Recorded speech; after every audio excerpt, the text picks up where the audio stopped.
What is up, Flick fans, and welcome back to my channel. In 2021, we have The Batman releasing, starring Robert Pattinson as Batman and directed by Matt Reeves. Now, we have a bit of an idea on who the villains are going to be in that movie. We know names like the Penguin, Firefly, possibly Two-Face, but we don't know. We don't have any news on who is going to play each character.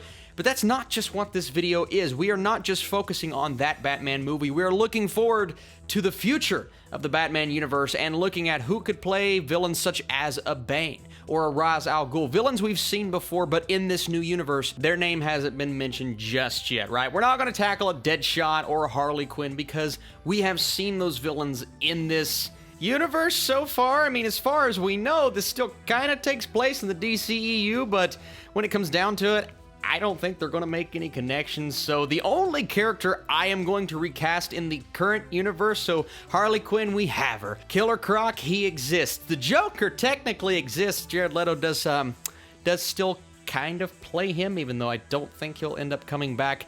I am going to recast the Joker. We're going to save that until the end, but right now we're going to focus on the characters that we know will probably be in this Batman movie, expand, broaden our range just a little bit, and then at the end we're going to tackle the Joker. And for each character, I'm going to give you guys one or two choices. For some, I wanted to try my best to narrow it down to one particular actor or actress, but for some, I'm just like, there are two, and I'm just going to tell them both. And we're actually going to start off with the 6 rumored villains for the Matt Reeves Batman movie. And the very first one we're going with is a character in Firefly. Now, Firefly is more of an obscure villain. I know him more through the Batman animated series, not Batman the Animated Series, the newer one in the mid-2000s, right? He was kind of a main player in that TV show, and the character came off as a very kind of cocky, I know what I'm doing, bank heist-esque villainous tendencies as opposed to the grand scale thing. So I have 2 actors in mind to play this role. My first one is Aaron Paul from Breaking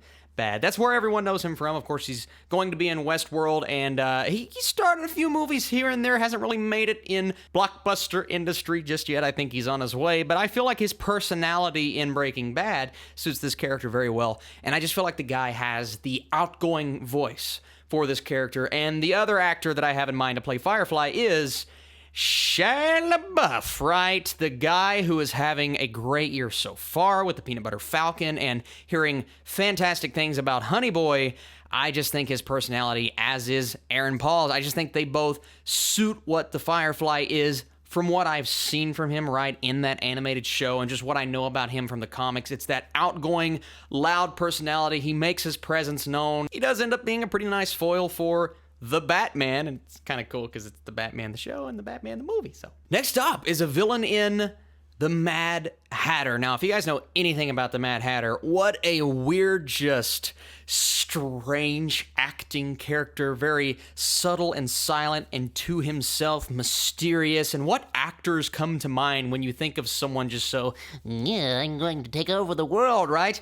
It's the Mad Hatter. The actor that came to mind first was David Tennant. Now, a lot of you know him from Doctor Who, Jessica Jones, and just a magnificent personality, right? But he does have that kind of villainous, meticulous personality. But another thing that I noticed about the Mad Hatter is the fact that occasionally he is portrayed as this extremely outgoing, loud, crazy, wacky villain, not in the same vein of a Joker, but similar. So I actually chose an actor who is currently in a DC project, Doom Patrol. I chose Alan Tudyk. One, I love Alan Tudyk's voice, and I think it matches what I feel from the Mad Hatter when I read him in a comic. And 2, I just think he could fit this personality, and we've seen elements from his performances before. The one I want to point out the most is actually King Candy in Wreck-It Ralph. Just the way he plays this character so over the top, and not necessarily using that voice, but using those tendencies and having that outgoing personality. Alan Tudyk, David Tennant, 2 really good choices for the Mad Hatter, and those are the ones that I picked. And we come to Catwoman, and this is actually kind of, I'm going to use a few cheats here and there in these fan castings, because sometimes I see one, I'm just like, gah, and I can't even remember where I saw this. It might actually have been a rumor at a point, but I have to echo Vanessa Kirby. Listen, I'm a massive fan of her right now. Fast and Furious, Mission Impossible. I mean, she is, every time she is on screen, she is magnetic, but she also has this sly and stealthy personality She could be like Anne Hathaway's Catwoman, just kind of one-up her in terms of, and I hate to say talent, but talent suiting this character, right? Anne Hathaway, very talented actress, but I think Vanessa Kirby is even more perfect. We've seen her do action. We know she can have that sly, suave personality, and when I saw that, I'm just like, what? How am I going to do better? I just can't. Now, Penguin's an interesting one because there was a rumor a couple of months ago, Paul Walter Hauser from I, Tonya and Black Klansman and Cobra Kai, and I actually tweeted about this. I said, this is perfect, right? This guy is such a talented, funny, clumsy actor. I actually just watched Late Night, and he was in that movie, and his personality just kind of sparkles. Now, I haven't necessarily seen the Penguin in him, but he has the look, and he has the acting range, and I think they could 100% pull that out of him. I don't want to go cliched, oh, they've pretty much already cast him, so I'm going to go with a different choice. Someone who people know and love, and people were throwing his name around for Clayface, and I actually have seen his name thrown around for the Penguin, but that is Andy Serkis. Listen, give him a prosthetic nose, do a little bit of makeup, and boom, you have the Penguin. Just the way he carries himself on screen. He could get in the character, wah, wah. He could manipulate his voice to sound like it because his voice is extremely deep, and we've seen this version of the Penguin before. You know, maybe he's not the biggest guy in the world, but he has this big personality, and Andy Serkis, not just motion capture, right? The guy he's a chameleon. He can play anyone, and I would love to see him play a character with just prosthetics. Now, obviously, he's done that before, too. Recently in a movie, I believe it was Long Shot, he played a character in full prosthetics. Didn't even know it was him until the credits rolled.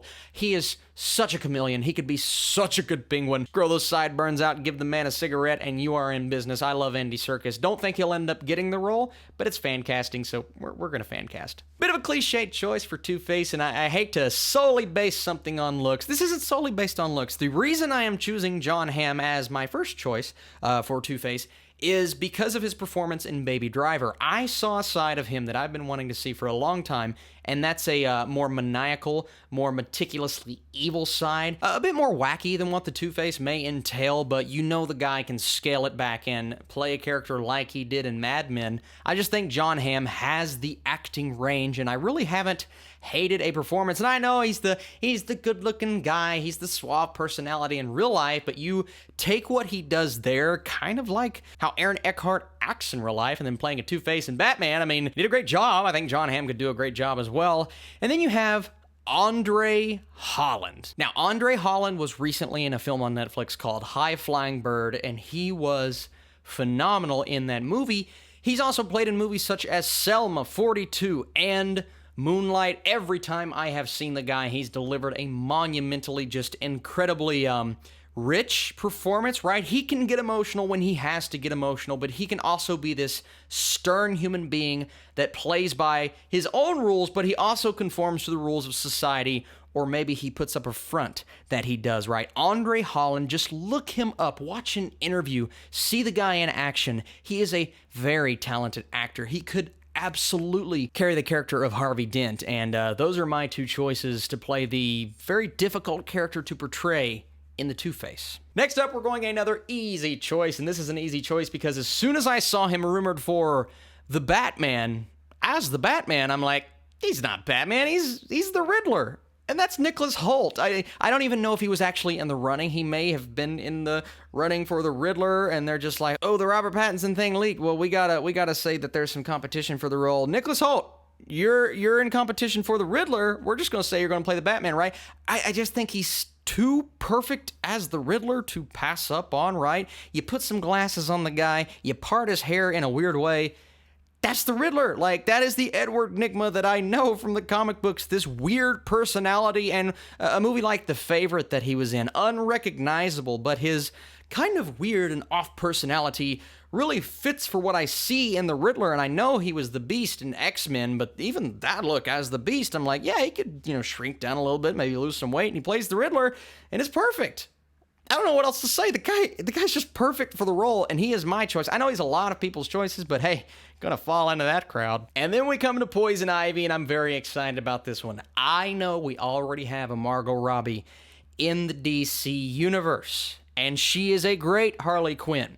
And I know Samara Weaving is younger than Margot Robbie, and I know she may be too young to play Poison Ivy, but I don't care. I mean, we got Robert Pattinson as Batman, right? He's a bit younger, and I don't know necessarily how old Samara Weaving is, but Samara Weaving is just so good. She is so good, and specifically Ready or Not, the movie that just came out about a month back, and that performance blew me away. The movie blew me away because I didn't think I'd like it at all, and I'm like, yeah, it's a pretty fun movie. And part of the reason is because she managed to carry the entire thing on her shoulders. It is her almost seductive personality, and I don't say seductive as in, oh, she's luring me in with the way that, no, I just say you're on board with her, whatever character she's playing, and that's kind of what Poison Ivy is, right? She reels you in with her powers, but also just her personality, right? You kind of fall in love with her, and I did kind of fall in love with that performance from Samara Weaving. If she can bring what she did in that movie particularly, and do that in a Batman film playing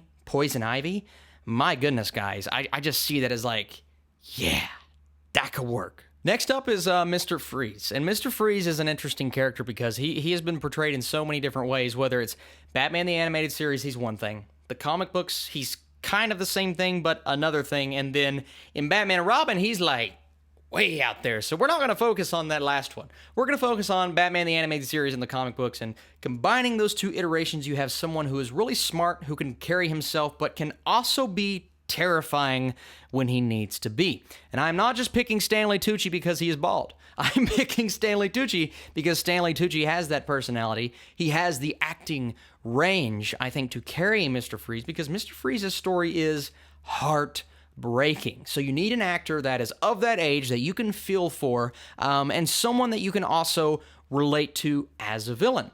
Stanley Tucci, he's a lovable guy. He's a lovable actor. You love him in a movie like Captain America, The First Avenger, especially when his character dies. You're like, oh, God, I really felt that, right? You need to feel all these things, but you also need to hate him because he ends up being a villain, a great villain. And Mr. Freeze, I think, would be portrayed perfectly by Stanley Tucci. Doesn't have to be physically imposing, right? He has the suit, he has the skills, but he also has the brains. He's smart. People don't give Mr. Freeze credit for that. Stanley Tucci can do that. He can portray a smart character, and for me, that casting is like, yes. Next up, we have the character of Scarecrow, and I'm going to go down a bit of a different route than the Scarecrow that we've seen before in Batman Begins. And listen, I love that version. Cillian Murphy is awesome. But I'm going to take a very different actor in Sean Harris. Now, if you don't know Sean Harris, think Mission Impossible. Your mission. You refuse to accept it. That guy, right? And you think, is that really Scarecrow?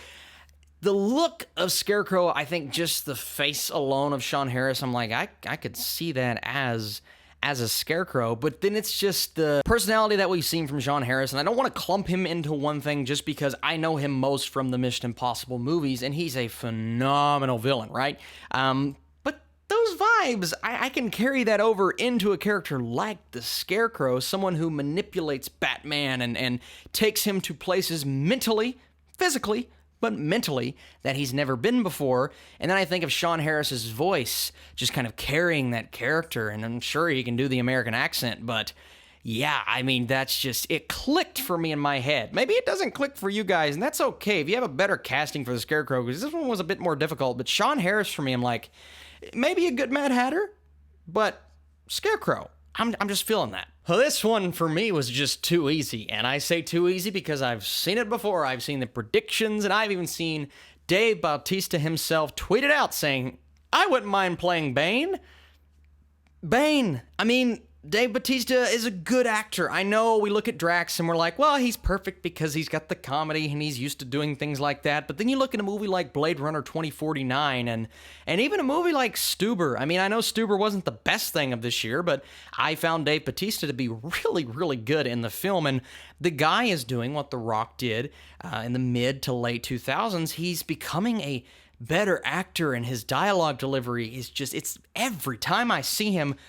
But he also has the stature, and that's, you know, you can obviously go the motion capture route and CGI a character, a skinny guy, to look like Bane any day of the week, right? But You could also just get somebody who's like really jacked up and a good actor. And there are only a few people in Hollywood that I would put on that level of acting talent. The Rock, of course, but I don't think The Rock would be a good Bane. Batista has the comedic skills, which is great because Bane can be a funny character, but he has the intimidation factor. He has the build. He has the ability to portray the wrestler-esque giant version of Bane that we've never seen on the big screen. I know we had Batman and Robin, but that doesn't count. That doesn't count at all. I think Dave Bautista would be so good as Bane. I don't know if he'll ever get the chance, but I'd be okay if he did. Next up, this is an actor that you may look at this video and go, this is the first one that I don't know. I don't know anything about him.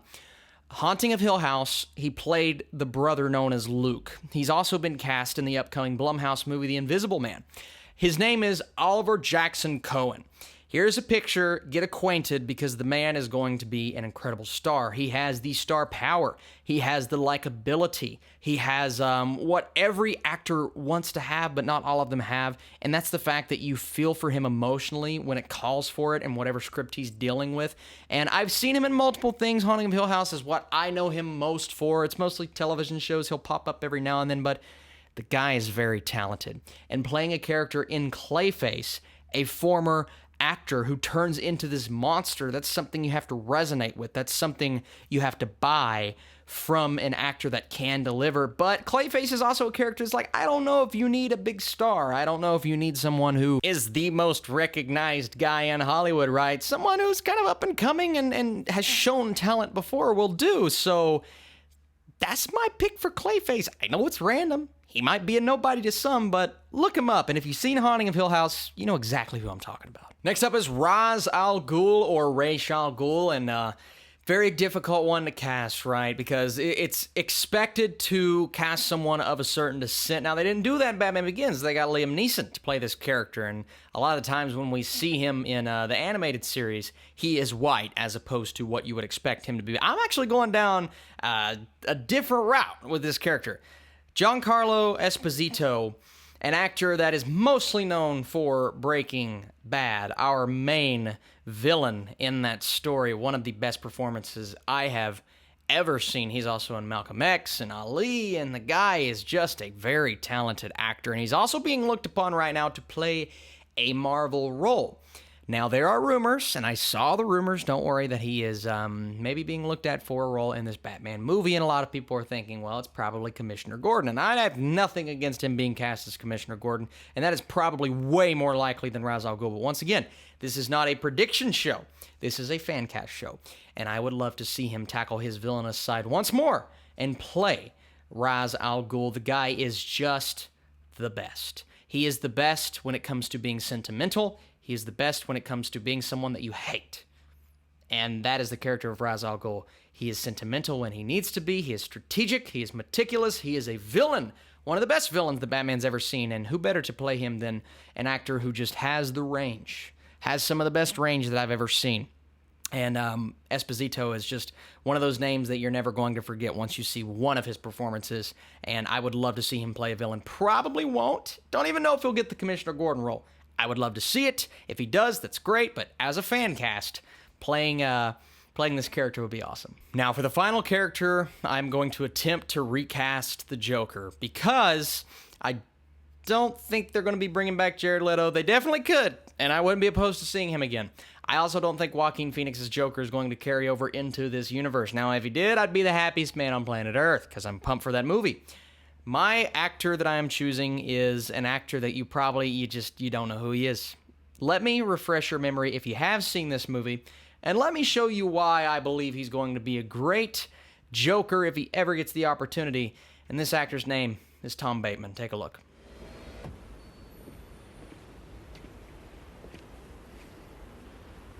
We'd like you to come for a little ride. Okay, wingman. Tell me about the Eskimo. I guess you just don't get what you pay for anymore. Some of us do. Yeah? Well, what about Speedo and Limbo and Santa? How'd those guys work out for you, huh? Okay. Now, before you die, you're gonna tell me what this is all about. The only question is, how much pain do you want to endure? Listen, the whole time I was watching Cold Pursuit, the entire time, I'm sitting back going, regardless of how I feel about this movie, and I thought the movie was fun for what it was, I saw this actor, and I couldn't think of anything but the Joker. I couldn't think of anything. And it's more of, you know, maybe the Joker that we're getting in the Gotham series and maybe the Joker from the animated series, and definitely less of a Heath Ledger or a Jack Nicholson. It's a very different interpretation of the Joker, but it's one that you would see in like a fan-made Batman special, because it's just like that guy, the smile and the face and the way that he looks and the way that he acts and the way that he carries himself and just the meticulous nature and the fact that he played a villain in this movie and he was just so like Jokery to me. I saw it. I couldn't stop thinking about it. And I said, if I ever do a Batman Fancast video, and there are plenty of actors like a Jake Gyllenhaal or a big name that you're like, yeah, he'd be great as the Joker. I just want to point out Tom Bateman as the Joker. Just look him up, IMDb him, check out his credits. Great actor. Most of the time he has a beard, but when he doesn't have a beard, I'm like, that's the Joker to me. All right, guys, so there it is. Very anticlimactic pick for the Joker, I know. But trust me, listen, if you haven't seen him, seek him out. Because I think he's perfect for the role. But I want to know, which of these did you find to be intriguing? Which ones didn't you care about? And do you guys have choices of your own? Of course you do. And I am not giving you guys who I think will be cast as the character. No, because a lot of these, Warner Brothers probably already knows who most of these characters are going to be, the first 6 that I mentioned, if they are indeed in this movie, right? This is just me saying, I think this actor is great. I think this actress is awesome. And I really do hope we see some of these come to light, but if we don't, it's absolutely okay. Thank you guys so much for watching this video. This was so much fun to do. Let me know what fan casting would you like to see me tackle next, and if you enjoyed this one, leave it a thumbs up. If I get enough, I'm definitely going to make this more of an ongoing thing, because it's a lot of fun to do, and it's just a lot of fun to talk about. This week's movies include Hustlers and The Goldfinch. It's exciting. Thank you guys for watching. I'll see you very soon.